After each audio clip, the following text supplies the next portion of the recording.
Buenas noches para todos. Darle la bienvenida al doctor Diego Alejandro Giraldo y a los agradecimientos por adelantado por esta charla que comparte con ustedes. Damos inicio entonces a la actividad académica los jueves.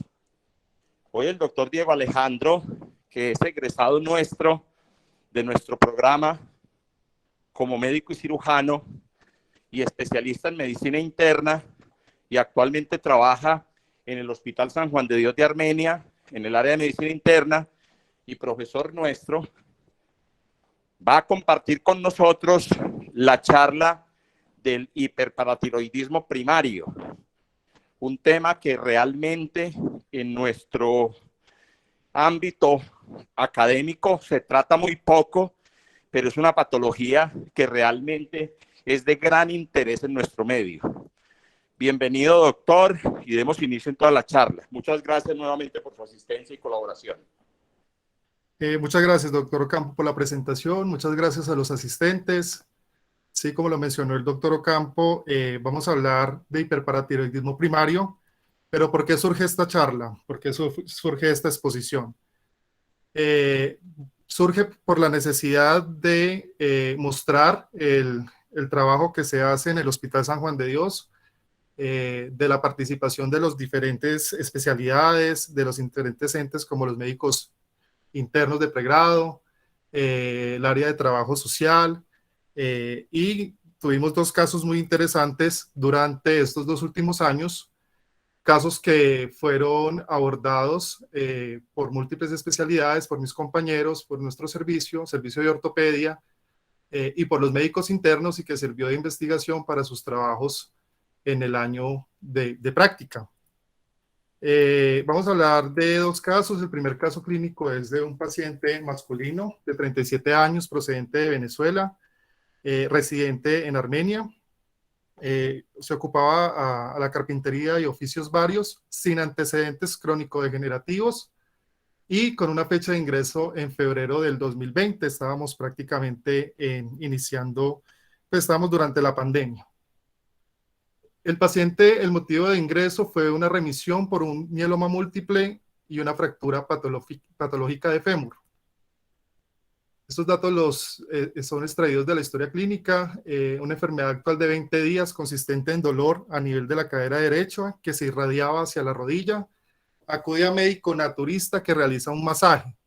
Posterior a este aumenta la extensión y la severidad del dolor, y con edema de cadera y acortamiento de la extremidad que imposibilitaba la marcha.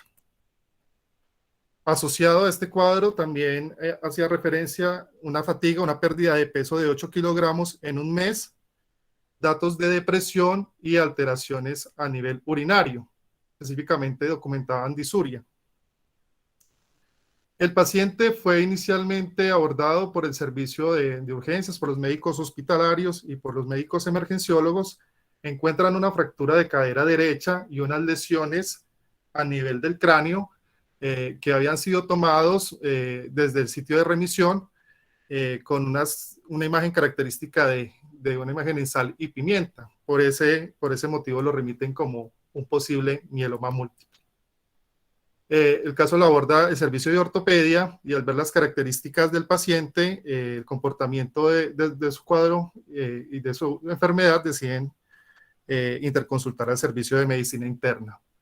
El segundo caso clínico es una paciente de 53 años, de sexo femenino, ocupación cesante, con múltiples comorbilidades, enfermedad renal crónica, diabetes tipo 2, hipertensión arterial y anemia, además de un estudio previo antes del ingreso de tumores óseos y un tumor tiroideo, pero que había cesado su estudio por razones de la pandemia. No tenía otro tipo de antecedentes y ingresó en este año en julio. Consultó por caída con dolor en la cadera derecha. Pero la enfermedad actual dice que al subir un escalón presentó un dolor súbito a nivel de la articulación y sensación de crepitación, con imposibilidad después para movilizarse y para la marcha. Ingresa con dolor y con rotación externa de la extremidad. y también asociado tenía un cuadro de fatiga y depresión. Y también se le tomaron estudios al ingreso en el servicio de urgencias y se observa una fractura de cadera, una fractura a nivel del fémur, a nivel de la diáfisis, y unas alteraciones en la radiografía de cráneo, dadas por una osteotomía previa y por unas lesiones también a nivel del cráneo. Ingresa inicialmente por el servicio de ortopedia y nos lo interconsultan pues también por el antecedente de una patología neoplásica que estaba en estudio. Entonces tenemos estos dos casos clínicos que hacen pensar en múltiples condiciones y nos plantean un reto diagnóstico. Estamos hablando de pacientes que se presentan con cuadros de fracturas patológicas, con cuadros que pueden ser asociados a alguna alteración en el metabolismo óseo, con posiblemente una osteoporosis asociada a una condición neoplásica como es la malignidad, una displasia sanguínea. De hecho, se sospechó inicialmente en uno de los casos mieloma múltiple, y los dos particularmente estaban con niveles de calcio elevados. Esto crea un paradigma y crea un reto diagnóstico, y en estos casos, cuando no hay claridad acerca de cuál es el proceso fisiopatológico y por qué tenemos estas fracturas patológicas, pues nos interconsultan a nuestro servicio para el abordaje. Particularmente, como lo mencionó el doctor Ocampo, estas patologías no son tan frecuentes y realmente son complejas en el sentido de que tenemos que tener unas bases acerca de cómo es el metabolismo óseo, las hormonas y los electrolitos asociados y la forma de hacer el abordaje. Entonces, como definición, tenemos que el hiperparatiroidismo primario es un trastorno endocrino relativamente común. Lo que pasa es que está muy infradiagnosticado, que compromete el metabolismo del calcio y que está caracterizado por hipercalcemia persistente, en ocasiones en niveles muy altos, y concentraciones elevadas de la hormona paratiroidea. Como algo de historia, las hormonas paratiroideas fueron inicialmente descritas en 1852 por Sir Richard Owen. Owen era compañero de Darwin. De hecho, tuvieron muchas discrepancias en cuanto a la teoría de evolución de las especies, y él descubre en un rinoceronte, descubre las glándulas paratiroideas. Después el sueco Sandström, que era un anatomopatólogo, las describió pues como tal. En 1915 pues, se conocían estas glándulas, se creía que tenían algo que ver con el metabolismo por su íntima relación con la tiroides, pero no se había todavía documentado bien qué hormona era la que secretaba y qué relevancia clínica tenía. En 1915, Hanson y Colip, que era canadiense, aíslan la molécula paratormona. De hecho, ellos también estuvieron implicados en aislar la molécula de insulina. Y en 1926, el doctor Dubois, en el hospital Massachusetts en Nueva York, atiende al capitán Charles Martel, que tenemos ahí en la imagen. El capitán Martel era un capitán de fragata. Él a partir de los 22 años empezó, mientras prestaba su servicio militar, empezó a tener algunas alteraciones. Empezó a tener fatiga, debilidad, dolores óseos, molestias también urinarias, y en el paso del tiempo pues tuvo una progresión de una enfermedad caracterizada por disminución en la estatura, cambios en la morfología del tórax, cambios a nivel de la cadera y pues obviamente el compromiso general, como lo podemos ver en la imagen. Él ingresa al hospital en 1926 y se hizo por primera vez una asociación directa de la enfermedad con la hormona, con las glándulas paratiroides. Se realizó durante el internamiento 6 intervenciones quirúrgicas buscando un adenoma a nivel de paratiroides. Sin embargo, no tuvo la suerte porque su liberador, su adenoma estaba en un sitio ectópico, se creía que estaba a nivel del mediastino, se logró resecar. Fue la primera cirugía exitosa de una extracción de un adenoma paratiroideo, pero él falleció porque ya estaba en una enfermedad muy avanzada y desarrolló una complicación después de la cirugía, que es una hipocalcemia, hizo tetania y falleció finalmente, pero pues quedó en la historia de la medicina como el primer paciente atendido quirúrgicamente. Ya en 1930, el texano, el americano Albright, fue el que describió directamente el estado hipercalcémico causado por el hiperparatiroidismo y la señaló como una enfermedad que afectaba principalmente el sistema óseo y el riñón. En 1932, Bauer documentó un síndrome que se denomina el síndrome de huesos hambrientos, que pasa después de la extracción de la glándula paratiroidea y que se asocia a una remineralización ósea acelerada después de la cirugía. Dentro de la epidemiología hay una mayor prevalencia en mujeres con una relación de 3 a 4 a 1 por cada hombre que la padece. En términos globales decimos que es una prevalencia del 1%, uno de cada 500 mujeres y uno de cada 2.000 hombres.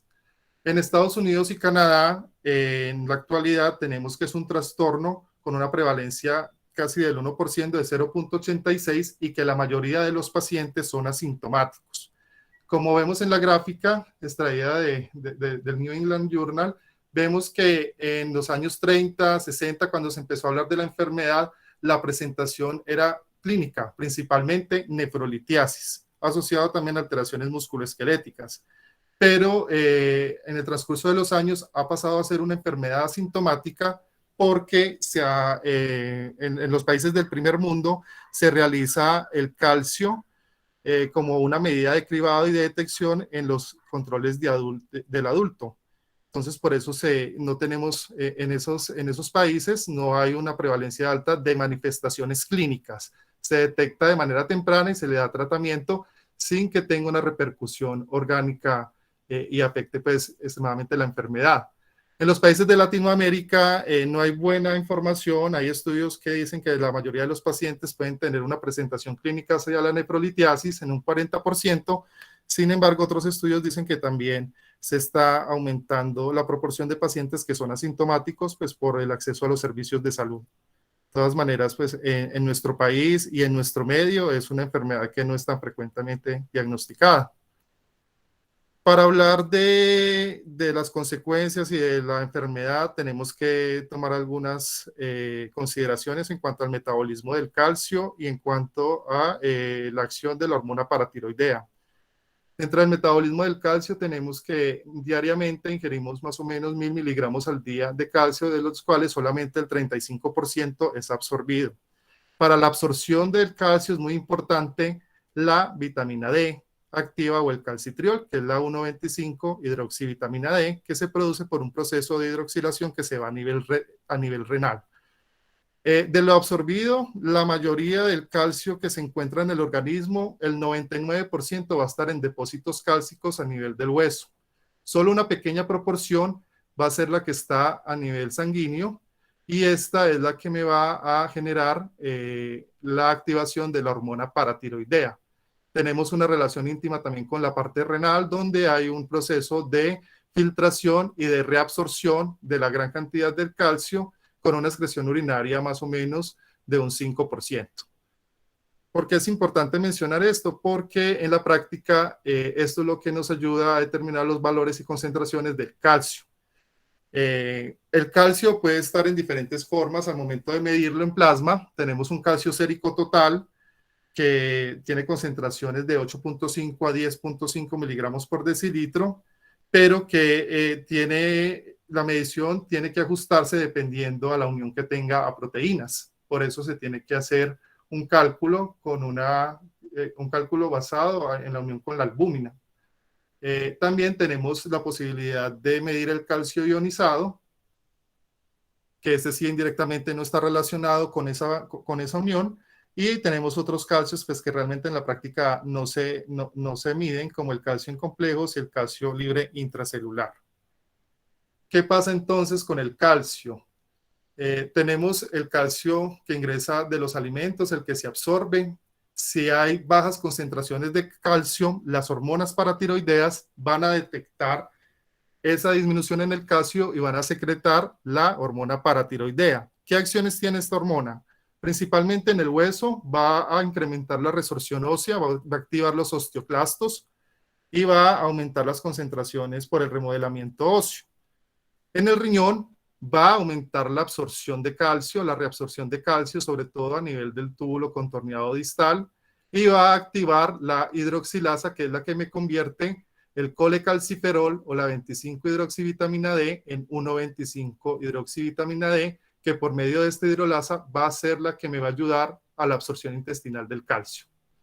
Entonces acá hay varios procesos que son muy importantes y varias hormonas como lo es y sustancias como es la vitamina D y el calcio intracelular. Además de la reabsorción tubular de calcio, también va a favorecer la excreción del fósforo. Por lo tanto, el fósforo también es uno de los electrolitos que se deben tomar para el abordaje de los pacientes. Va a haber hipofosfatemia. En cuanto a la anatomía de las glándulas paratiroides, normalmente tenemos 4, están localizadas a nivel posterior de la tiroides. El 15% de las personas pueden tener hasta 5. Son originarias del cuarto y quinto saco branquial, por lo tanto también están sujetas a tener presentaciones ectópicas, pueden estar alojadas a nivel del cuello o el mediastino. Tienen una forma como de garbanzo o de lenteja con un peso aproximado de 40 miligramos. Tienen íntima relación con la vascularización, tiene ramas directamente de la arteria tiroidea superior e inferior y están en íntima relación con el nervio laríngeo recurrente. Esto es importante porque algunas complicaciones que se dan, igual cuando se hacen tiroidectomías, es una posible lesión de laringio recurrente con disfonía. También, pues a nivel histopatológico está compuesto por varias células. Las células principales son las encargadas de producir la hormona paratiroidea, pero también hay unas células acuosas que todavía no tienen una función establecida y hay otras células que son las oxifílicas que solamente dan como mantenimiento y sustrato mesenquimatoso a las otras células. Entonces, básicamente, ¿qué es lo que pasa en el hiperparatiroidismo? Entonces, tenemos las 4 glándulas que ya mencionamos. Normalmente, estas glándulas van a estar sensando cómo están las concentraciones de calcio plasmático. Por medio de este receptor que se ve ahí, que es acoplado a la proteína G, que es el receptor sensor del calcio, y dependiendo de las concentraciones va a dar la señal para la liberación o para dejar el cese de liberación de la hormona paratiroidea. Esa hormona paratiroidea que se secreta por hipocalcemia va a ir a nivel óseo, va a activar los osteoclastos para que se haga un remodelamiento y haya pues resorción ósea y aumenten las concentraciones de calcio. A nivel renal también va a ser aumento en la reabsorción del calcio y a nivel intestinal ya dijimos que activan la vitamina D para que aumente la absorción de este ion. Esas son básicamente las funciones. ¿Qué pasa en el hiperparatiroidismo primario? El 90% está dado por un adenoma. Hay células que empiezan a crecer descontroladamente y van a haber alteraciones a nivel del receptor de calcio. Estas no van a sensar normalmente las concentraciones plasmáticas del ion y van a tener una autonomía y van a empezar a liberar la hormona paratiroidea de manera descontrolada. ¿Qué pasa si se aumenta la secreción de hormona paratiroidea? Ya lo que es el nivel de calcio que puede sensar las otras células van a estar alteradas. Y esto hace que vaya a haber cada vez mayor liberación a pesar de que ya hayan niveles de calcio cada vez más elevados a nivel plasmático. Esa secreción y excreción de esta hormona van a tener diferentes consecuencias a nivel del organismo. Va a haber actividad de resorción, como ya lo habíamos dicho, exagerada a nivel óseo, lo que va a conducir a un estado de osteoporosis y me va a facilitar las fracturas patológicas. Vemos que la calidad del hueso va a estar disminuida. También el calcio se puede depositar, va a aumentar la excreción a nivel renal y me va a dar la urolitiasis. Me va a dar alteraciones a nivel del sistema nervioso central, como fatiga, pérdida de la memoria, poca concentración, ansiedad y depresión. Y también tiene efectos a nivel vascular, con aumento en la rigidez, trastornos a nivel del complejo eléctrico cardíaco con la provocación de arritmias Y también vamos a tener alteraciones a nivel gastrointestinal, principalmente reflujo, gastritis y estreñimiento. Todo esto hace que el paciente que no se trate con hiperparatiroidismo tenga una disminución de la expectativa de vida entre 5 a 6 años y puede predisponer a neoplasias, como en de colon, de seno y de próstata. A veces la medicación inicialmente puede ser beneficiosa, pero casi siempre se tiene que identificar la glándula y se tiene que hacer una extirpación quirúrgica. En cuanto a la paratormona, es una hormona que está compuesta de 84 aminoácidos, tiene unos valores en suero promedio de 15 a 65 picogramos por mililitro, y como ya les mencioné, está directamente relacionada con la secreción por el receptor de detector de calcio que se encuentra a nivel de la paratiroides, pero también, perdón, ¿están viendo la presentación? Sí, señor, sí se ve. Sí se ve, es que no sé por qué se pausó. Bueno, entonces tenemos que esa secreción va a estar afectada por los niveles de calcio.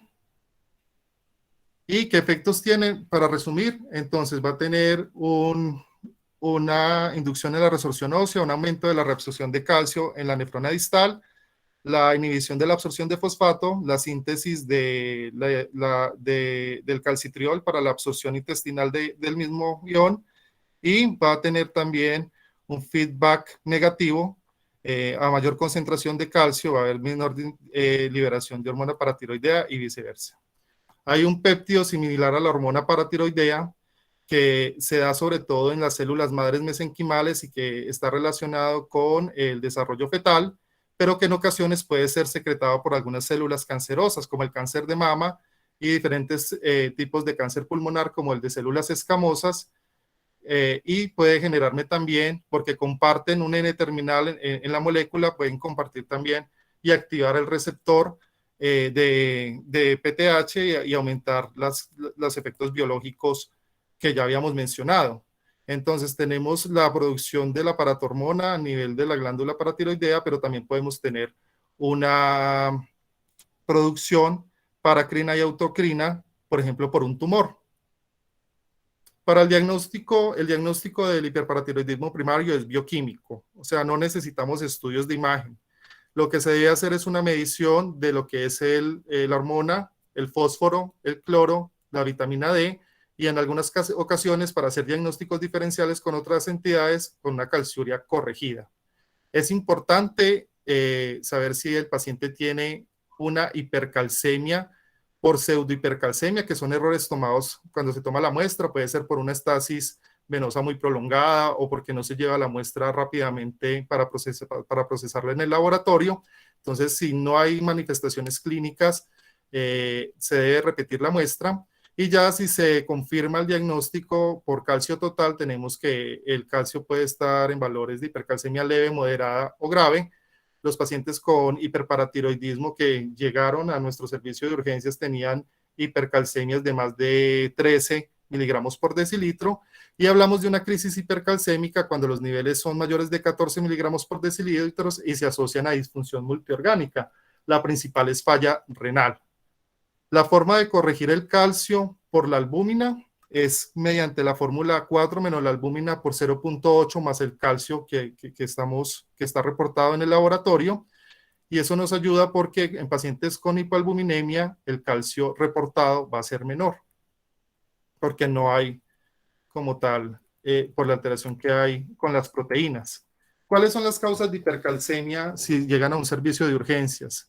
Tenemos la principal causa en el 90% es o un hiperparatiroidismo primario asociado a un adenoma o malignidad, que serían en proporción 90% del hiperparatiroidismo y un 10% neoplasias. Hay otras causas, por ejemplo, algunos medicamentos como el litio, algunos medicamentos como las tiazidas y algunos trastornos un poco más raros como son las neoplasias endocrinológicas múltiples y alteraciones a nivel de exceso de vitamina D o de alteraciones genéticas como la hipercalcemia hipercalciúrica familiar. En cuanto al enfoque diagnóstico, para hacerlo algo un poco más simple, si yo tengo PTH elevada con hipercalcemia, estamos hablando de un hiperparatiroidismo y de ahí estamos hablando la mayoría de las veces de un adenoma. Si está suprimida, pero el calcio está elevado, entonces ahí sí tenemos que hacer un diferencial con una hipercalcemia asociada a malignidad.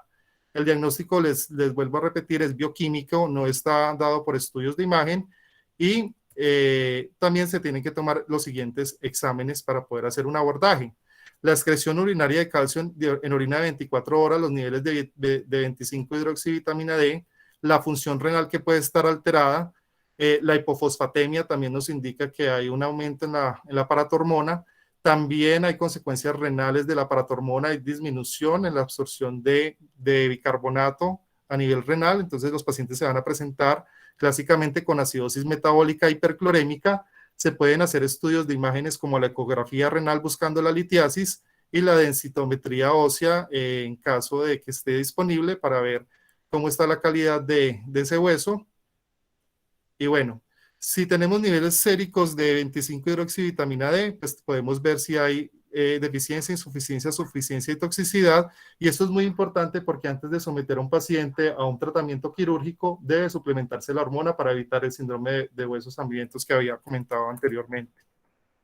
Acá tenemos un esquema donde están los niveles de paratormona y los niveles de calcio y podemos, dependiendo de la relación entre las dos, inferir algo del diagnóstico. Si yo tengo niveles muy altos de paratormona con niveles altos de calcio, podemos inferir que es un hiperparatiroidismo primario.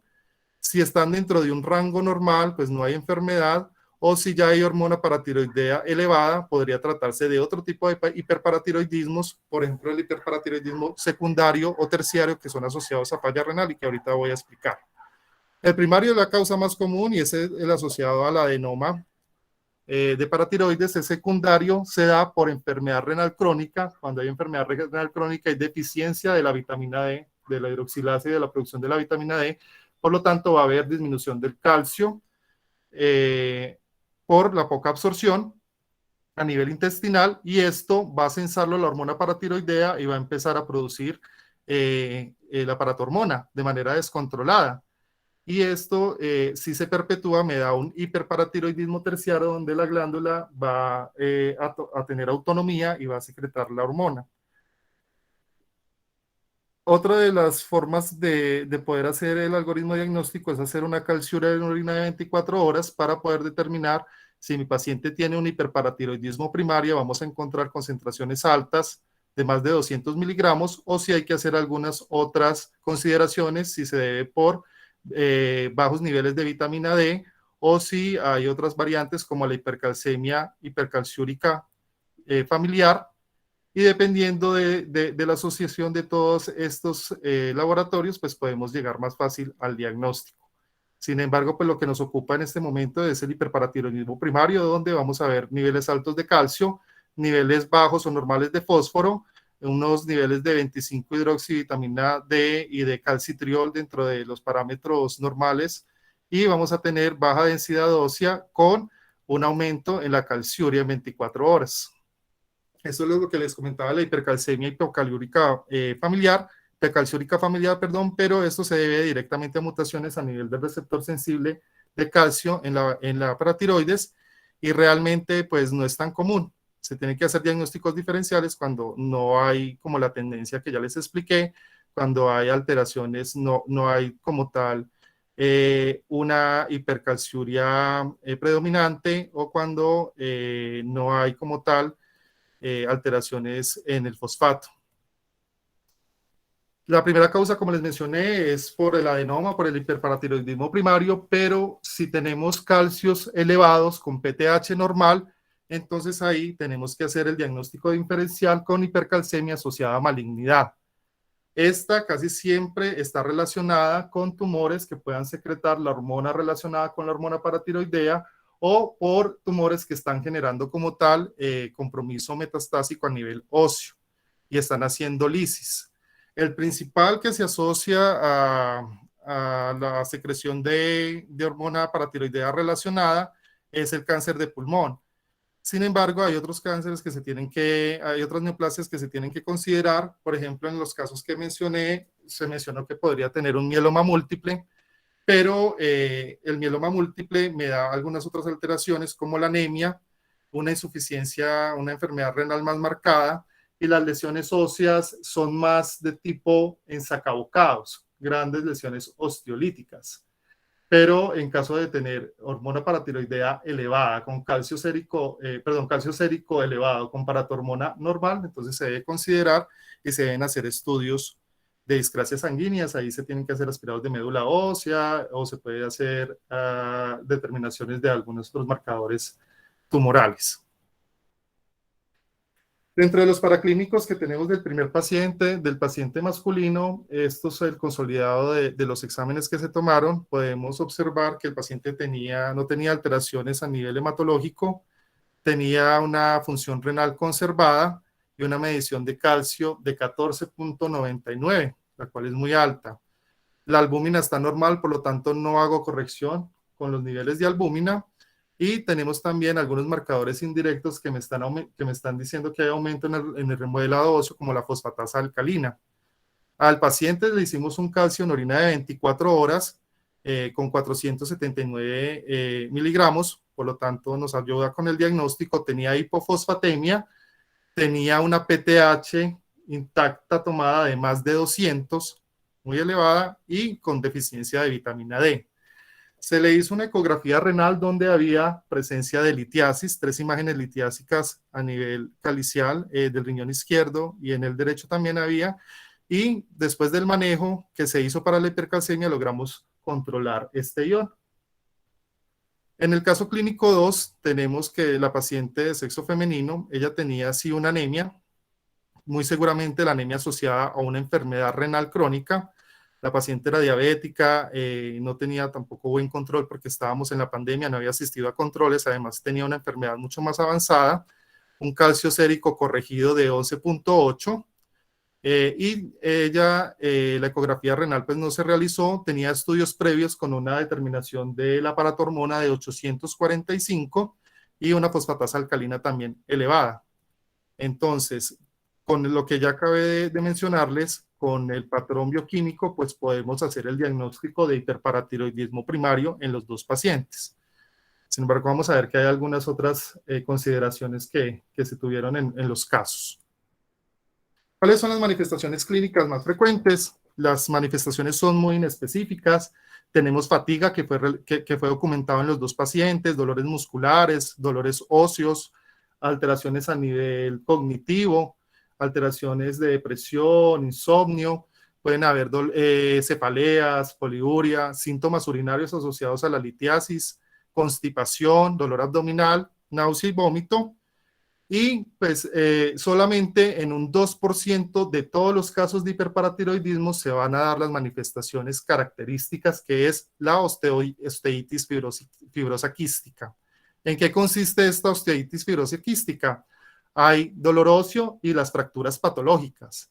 Entonces, estos dos casos que estoy mencionando presentaron estas características. Solamente son el 2% de los casos. ¿Por qué? Porque se detectaron de manera tardía. Uno por la pandemia, lo otro por la parte social, de ser pacientes que no tienen la nacionalidad, y que se encuentra a nivel de las radiografías, resorción subperióstica de las falanges medias y distales, puede haber afilamiento de las clavículas, el cráneo con el aspecto característico que es en sal y pimienta, quistes óseos, y si la enfermedad continúa, el mismo recambio óseo va a hacer que se hagan tumores benignos, que son los tumores pardos, que se pueden encontrar en los huesos largos y en la pelvis. Acá tenemos entonces una imagen donde nos muestra que hay un gran recambio óseo, hay alteración a nivel de las falanges con la resorción, y sobre todo se da a nivel subperióstico. Hay también un patrón trabecular burdo, puede haber también resorción cortical extensa, los quistes óseos y fracturas patológicas, como en el caso de los dos pacientes. ¿Qué se va a afectar en el remodelado óseo? Pues las trabéculas van a haber gran desmineralización y pues va a causar fragilidad. Nuestros pacientes tenían lesiones en sal y pimienta. Una forma de diferenciarlo de las lesiones por mieloma múltiple es que las lesiones con mieloma múltiple son lesiones osteolíticas en sacabocado, más grandes. Estas son un poco más tenues. alteraciones que se dan también a nivel de las falanges. Por ejemplo, acá se pierden los penachos a nivel de la falange distal por la misma resorción y también hay osteopenia generalizada, lesiones osteolíticas que se pueden ver a la pelvis y que pueden predisponer prácticamente a este tipo de fracturas. Otras características que son un poco más específicas, que no se encuentran en todos los pacientes, son, por ejemplo, la osteitis fibrosa, que es la denominada vértebras en uniforme de rugby, y los tumores pardos que aparecen en los huesos largos por el recambio óseo. También pueden haber calcificaciones metastásicas. Si volvemos a ver las características de las radiografías de los pacientes que tuvimos en el hospital, pues vemos en esta radiografía de cadera que hay, pues obviamente se ve muy bien la fractura que hay a nivel del fémur, pero también se alcanzan a visualizar la disminución en la mineralización ósea, la osteopenia generalizada y algunas lesiones osteolíticas. También la paciente ya había sido intervenido quirúrgicamente por un tumor a nivel frontal.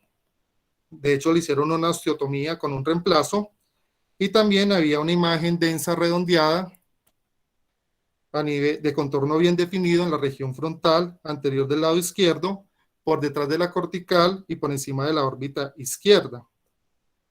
Esto nos hace plantear de que el paciente o tiene también asociado un proceso neoplásico o que el recambio óseo ha sido tan acelerado que ha formado diferentes tumores óseos. Acá tenemos también unas lesiones en los huesos largos, porque también se hizo el estudio de huesos largos, se ven quistes pardos, tumores pardos, se ve alteraciones subperiósticas en los diferentes huesos, por ejemplo acá en el húmero, y alteraciones en otros huesos, y a ella se le hizo por el servicio de ortopedia una tomografía pélvica con reconstrucción, en la cual se evidencia que hay un gran compromiso de lesiones osteolíticas a nivel de la pelvis, la fractura que está cabalgada inestable con un fragmento libre, y pues realmente el caso de esta paciente es un caso que no se ve normalmente todos los días, es un caso de una paciente con hiperparatiroidismo severo. Ella ya tenía ya unos estudios previos, tenía una gamografía ósea que mostraba múltiples lesiones focales de tipo neoplásico tumoral en diferentes partes, tenía compromiso metastásico a nivel de la órbita, lo que habíamos visto del tumor en la radiografía, en la región frontal, huesos propios de la nariz, en el maxilar, en el manubrio esternal, a nivel de costal, y se le había hecho una biopsia de hueso donde reportaba una proliferación de células gigantes de presentación clínica atípica. También tenía un tumor, inicialmente se pensaba que era tiroideo, se hizo una biopsia por BACAP y reportó que era un adenoma paratiroideo. Esto como ejemplo pues, de las lesiones que tenían nuestros pacientes. ¿Qué otras manifestaciones clínicas tienen los pacientes? La parte renal. Va a haber nefrocalcinosis en un 20%, se va a documentar la hipercalciuria, como en nuestro paciente masculino que tenía yalitos y tenía disuria y manifestaciones urinarias, y también puede haber deterioro de la función renal. De hecho, muchas veces esos pacientes ingresan inicialmente en protocolo por el nefrólogo. Las manifestaciones gastrointestinales, anorexia, vómitos y estreñimiento, y algunas manifestaciones mixtas como las neuromusculares y cardíacas. Recuerden que el calcio es importantísimo en la conducción cardíaca, en el sistema eléctrico cardíaco de conducción, entonces me puede generar arritmias, y también el depósito de calcio me va a generar en la íntima de las arterias rigidez arterial, me va a provocar hipertensión arterial y me va a provocar también alteraciones metabólicas. La hipercalcemia, una forma de detectar si hay alteraciones electrocardiográficas que puedan predisponer a arritmias, es medir el QT. Cuando hay hipercalcemia hay acortamiento del QT. El riesgo cardiovascular también está asociado, alteraciones metabólicas y otras más raras como las oculares, como las bandas por calcificación o calcificación propiamente de estructuras oculares en enfermedad avanzada. Y hay otras como las gastrointestinales, como la pancreatitis, que sí son más raras, pero se pueden presentar por la hipercalcemia. El examen físico para una detección temprana es difícil, realmente no se, ya a menos de que haya un adenoma muy grande, pues no se detecta como tal alteraciones en la palpación de la tiroides. Sin embargo, siempre se debe realizar. En nuestro paciente, la de sexo femenino, sí tenía una tumoración en el cuello, Y pues muy importante es la condición por las fracturas y la morfología de los pacientes. La densitometría ósea nos serviría, sin embargo, no se hace de rutina en los pacientes hospitalizados, se deja más para seguimiento. Y ya después de haber hecho el diagnóstico de hiperparatiroidismo de tipo bioquímico, pues sí, en ese momento sí está indicado los estudios de imagen para determinar la localización del adenoma. ¿Qué se puede utilizar para estudios de imagen? El ultrasonido. Sin embargo, el ultrasonido es muy operador dependiente y por la localización posterior que tiene en el cuello de manera profunda, a veces es difícil encontrarla. Entonces hay otros métodos. Clásicamente se ha tomado gammagrafías con Cestamib y con Tecnesio 99 para determinar dónde está la localización. La TAC dinámica, que pues su desventaja es la radiación y lo mismo la resonancia magnética. Y pues son estudios donde pues, podemos buscar. En nuestra paciente había un tumor grande a nivel tiroideo que resultó ser un adenoma paratiroideo. Ese era muy evidente y se hizo una biopsia por BACAF. Ya después se tendría que determinar la necesidad de una resección quirúrgica abierta o mínimamente invasiva. ¿Qué se va a ver en la ecografía? Se va a ver una imagen hipoicoica, casi siempre con vascularización periférica, muy similar a los nódulos tiroideos. En la gammagrafía, dependiendo de las fases, se puede localizar cuál es la hormona que está produciendo más, que está más hiperfuncionante. Y esta reconstrucción que vemos acá es de nuestro paciente. A él se le pidió una tomografía con reconstrucción en el hospital. Esto realmente, el equipo que tenemos es bueno, no se hace habitualmente, pero fue gracias a la ayuda de los técnicos de radiología que logramos la imagen y pues podemos demostrar la presencia del adenoma y su relación anatómica. ¿Cómo se maneja el hiperparatiroidismo entonces? Inicialmente, si los pacientes que llegaron debutaron con una hipercalcemia grave, que puede predisponer a una arritmia y a la muerte, entonces lo que se debe hacer es inicialmente tratar esa hipercalcemia. ¿Cómo se debe hacer el tratamiento? Hay varias medidas. Se puede inicialmente tratar con hidratación para aumentar la tasa de filtración glomerular y que se excrete más cantidad de calcio. Podemos dar diuréticos, sobre todo los de ASA, para bajar los niveles de calcio. Se puede utilizar también el ácido, los bifosfonatos, son muy efectivos para bajar sobre todo el ácido soledrónico, el soledronato, y se pueden utilizar otros fármacos como la calcitonina. Si está asociado a un tumor, se puede utilizar también corticosteroides, y si ya los niveles son muy altos con manifestaciones electrocardiográficas o cardíacas, pues se puede pensar hasta en una hemodiálisis o en una diálisis peritoneal. Ya cuando se detecta el hiperparatiroidismo, hay que decidir a qué pacientes se benefician de la cirugía. Para eso hay una guía de expertos que se reúne cada año y definen que en los pacientes sintomáticos se debe realizar la cirugía si presentan ya manifestaciones propiamente específicas como los cálculos, como la enfermedad ósea, como la osteoiditis fibrosa que tenían nuestros dos pacientes, o si hay trastornos neuropsiquiátricos o pancreatitis, y en los asintomáticos, pues los que tienen mayor riesgo de progresión y mayor probabilidad y expectativa de vida. Entonces se le hace a los pacientes que tienen edad de menos de 50 años, tasas de filtración glomerulares menos de 60, o que ya tengan una densitometría ósea que nos esté indicando que haya fragilidad o que hayan tenido riesgo de fracturas patológicas. El manejo quirúrgico debe ser realizado por alguien experto. Ya vimos que las paratiroides están en íntima relación con estructuras vasculares y nerviosas. ¿Y qué beneficios tiene? Pues cura la enfermedad, disminuye el riesgo de nefrolitiasis y mejora la densidad mineral ósea. Esto lo debe hacer casi siempre un cirujano experto, un cirujano de cabeza y cuello. Hay diferentes abordajes que en esto sí no me voy a detener porque no tengo tanta no tengo tanta información acerca al respecto, pero hay paratiroidectomías mínimamente invasivas que pueden ser hasta muy fáciles de efectuar. Lo que sí es que hay que tener cuidado porque después de retirar las hormonas paratiroideas donde está el adenoma se va a haber una caída drástica del calcio sérico. Esto también, por lo que ya les había comentado, el síndrome de hueso hambriento. Entonces los pacientes se tienen que hacer inicialmente una reposición intravenosa y después oral, también con suplementación de vitamina D, para que no tengan estas complicaciones después de la cirugía. Eso casi siempre es a las primeras 48 horas de retirar el adenoma. ¿Qué medidas preventivas se deben hacer después en el seguimiento? Pues se tiene que hacer una densitometría ósea anual, se tiene que evitar factores desencadenantes como el litio y las tiacidas, se debe promover la actividad física regular, la hidratación adecuada, el consumo de calcio y de vitamina D, y se pueden emplear medicamentos como los bifosfonatos, cuando sean necesarios, algunos otros medicamentos, que esto realmente sí es de manejo más del endocrinólogo. ¿Qué pasó entonces con nuestros pacientes?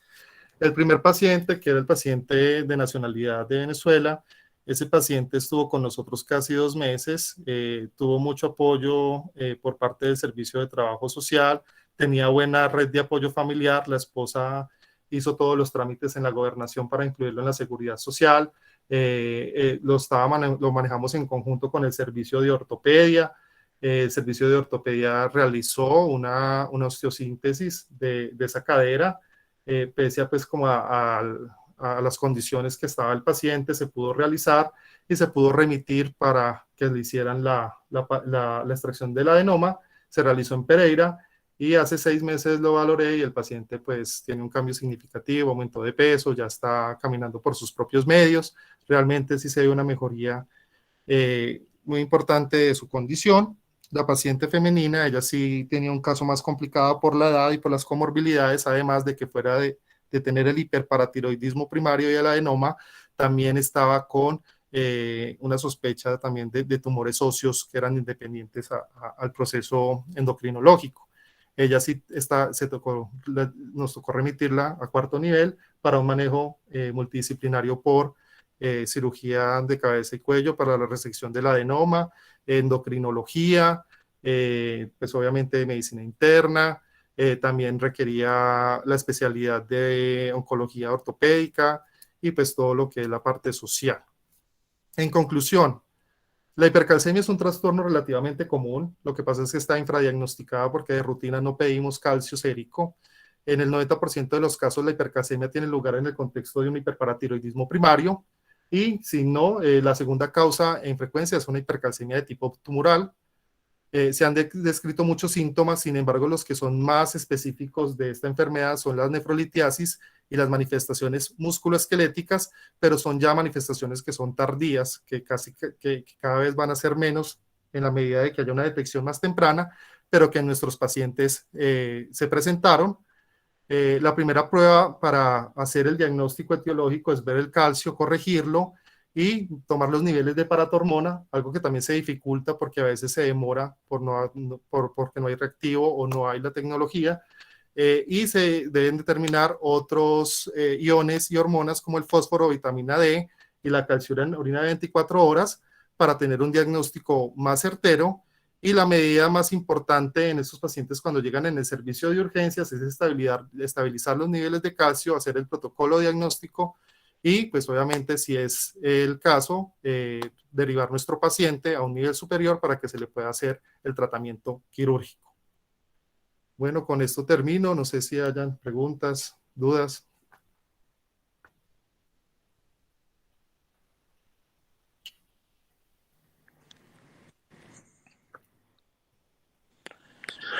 Doctor Diego, muchísimas gracias. De verdad que fue una magnífica charla. Es un buen aporte para la comunidad educativa. Esto queda grabado en nuestros canales de YouTube. Nuevamente le doy los agradecimientos. Fue muy clara y muy precisa la charla para todos nosotros. Un abrazo. Muchas gracias a todos. Muchísimas gracias. Pues los invito que cuando pues este tipo de charlas son interesantes y son muy aplicadas cuando tenemos pacientes. Realmente el servicio de medicina interna y hablo por todos y específicamente cuando están en el internado rotatorio, pues la idea es que estos casos clínicos sirvan para nuestra propia academia, que se puedan llegar en algún momento a publicar y pues que nos generen más conocimiento y pues de experiencias que vivimos todos los días en el hospital. Muchísimas gracias, quedo atento ante alguna sugerencia, comentario y pues bueno, feliz noche.